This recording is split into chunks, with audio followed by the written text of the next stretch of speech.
Om Namah Shivaya. My association with Amma and the educational institutions under Amma's guidance goes back to 1996, when I had the fortune of performing before Amma for about 1.5 hours in Vallikav.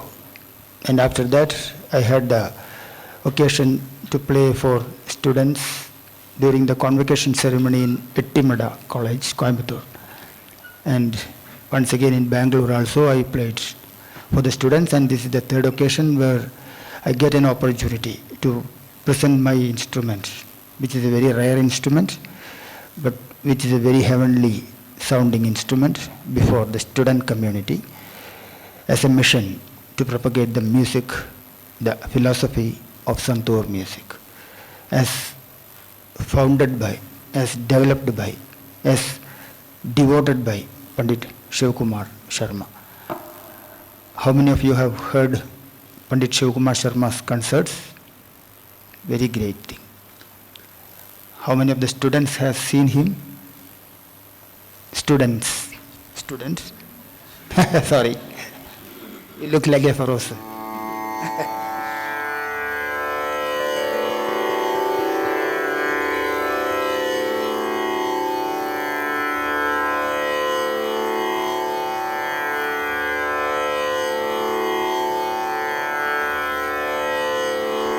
Sing. Can you sing? Many people know him by the name,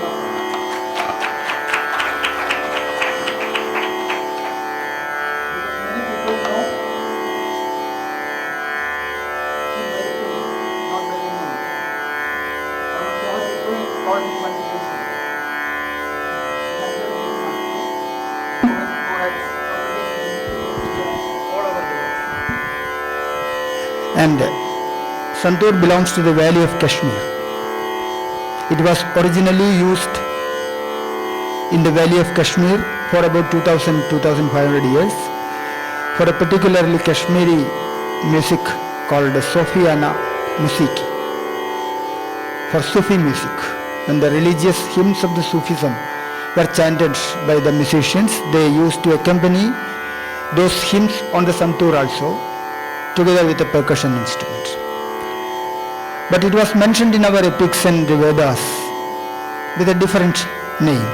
There were many types of Veenas: Rudra Veena, Chitra Veena, Vijitra Veena, Kartyayani Veena, Tumburu Veena, Saraswati Veena, and one among them was Shata Tantri Veena, which means 100-stringed lute. So this is the instrument. Almost all the glitterings that you see are strings, which means there are about, in my Santoor there are about 92 strings. So you have to tune all the strings. So you can imagine the difficulty when one string goes out of tune due to the climate, due to the fan, due to the light. So everything affects this. There is a physics behind that and chemistry also behind that. So this instrument's potential was foreseen by a great musician by the name Pandit Umadat Sharma. He was working as the head of music department in Akashvani Jammu, All India Radio Jammu at that time. It happened about 1950s, and when he saw this instrument being played and sung by a Sufi Pandit, he immediately got a realization that this is going to be a very wonderful instrument, and he made some research on this instrument. He tried to produce that vocal patterns, which is very important for Indian classical, North Indian classical music. He was a vocalist of Benares Gharana. Gharana means the system of music, which is prevalent in that part, Varanasi. And realizing the full potential of this instrument, he bought one instrument. He gave this instrument to his son. He was at the age of 12. At the age of 12 itself, he was an accomplished Tabala player. He had accompanied almost all great maestros who came to Jammu and Kashmir. He was a good vocalist also. He played harmonium very well. He played violin, sarod, almost all other instruments he played. But seeing this instrument, he was very much reluctant, very much hesitant, because no one has touched this instrument. No type of music has been produced except that Sufi music. So he was very much reluctant, but his father and guru was very strict, was very clear-sighted person. So he gave the santoor to his son and told, "See, my son, this is your future. You have to surrender to this instrument. You have to do a lifelong tapasya for this instrument, and your name will become synonymous with santoor." That has happened after 20 years. Now it is 60 years that boy had been playing santoor. In 1955, he got a chance to perform for 15 minutes before all the great masters of India during Swami Haridas Samaroh in Bombay. He was given only 15 minutes, but he was very arrogant in that sense. In his own words, in his autobiography, he wanted to play santoor and tabla, but only 15 minutes. Nobody allowed that, but he was again full to his demands, and somehow he managed to get a tabla player for him when he played santoor, and somehow he got the help of one very old man, a sarangi player, who was not at all booked for any other great musicians. So starting at his time, he took the tabla, played for 45 minutes. The audience, including all the masters, gave a standing ovation for tabla playing. Then he took his santoor, again he played for 45 minutes. He was given only 15 minutes. All the people forgot. The organizers were coming from behind and telling him, "Don't stop, continue." So that was the way in which he entered the world of classical music. And from that journey, from 1955, it is now 60 years, over 60 years, he is the only one and only person who can do full justice to this instrument. Now his son Rahul Sharma also playing at the same level of his style and his gravity. Now on santoor, Hindustani music is played. North Indian instrumental music has got a particular format. This is played with wooden sticks made of walnut. When you strike,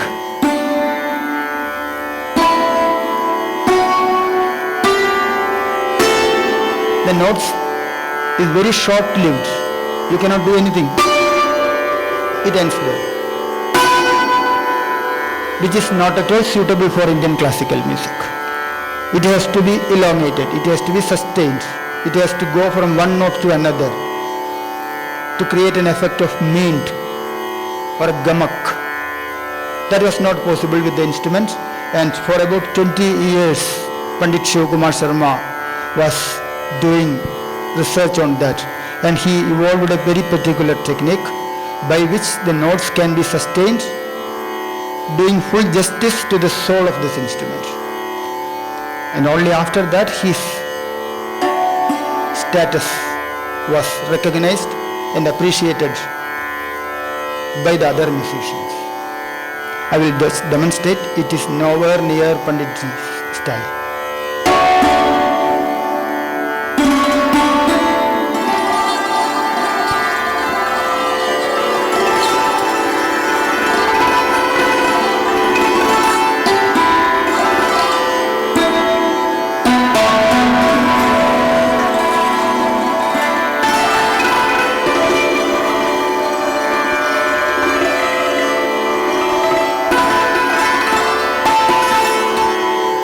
That is the way in which that gliding technique is used. But it is very much rhythmic also.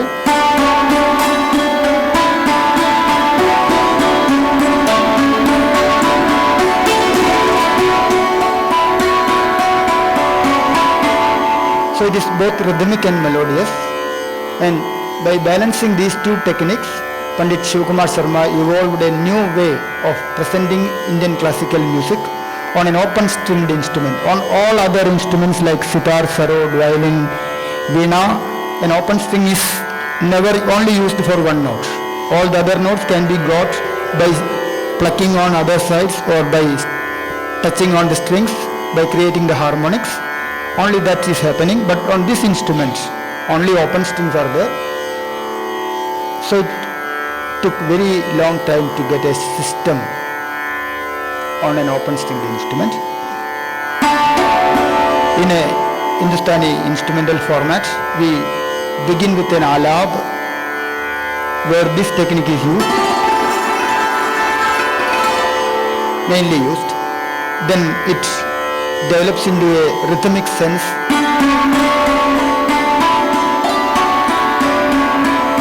That part is called jod. It becomes very fast.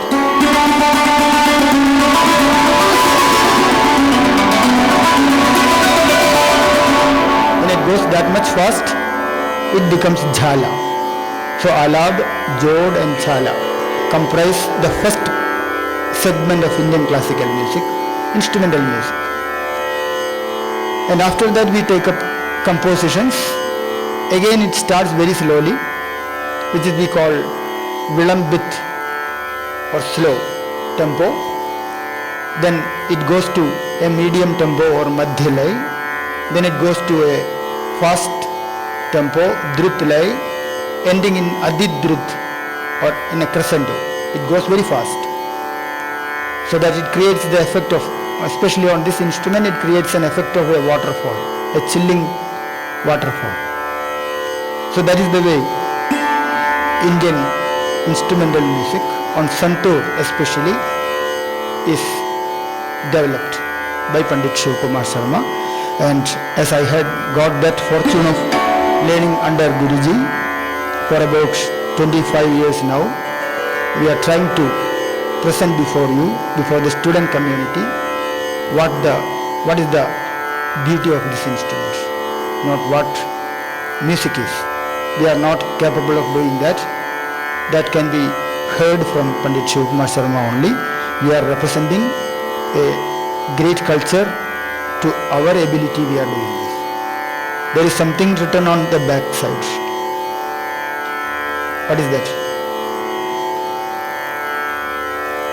Last one? That I don't want. Something else is there. Shraddhavan labhade jnanam. Jnanate maati nirte Shraddhavan labhade anandam. In music, bliss is the experience that we expect.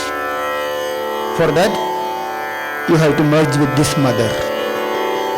This we call mother of music. Shruti is mother and that person is father. That instrument or the tempo produced is father. So we have to merge with these two. Closing the eyes, opening the ears of the heart, with prayerful minds. When you detect the rag that is lying inside you, not that coming from this instrument, that happens. That bliss happens. There is a rag lying inside you, uncaressed, uncared. If you can go inside and find that rag, that spiritual love, good music happens. Otherwise, nothing will happen. Even if it is good, thank God. Even the concert failed, again thank God. Because that is a way of learning how not to do things. So this is a spontaneous thing. Only the line of composition is fixed. Everything else is spontaneous. There is no fixed notes.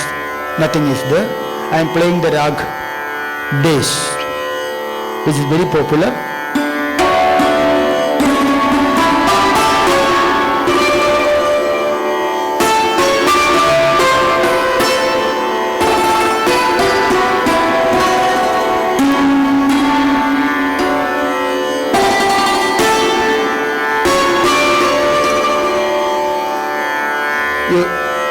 No direct.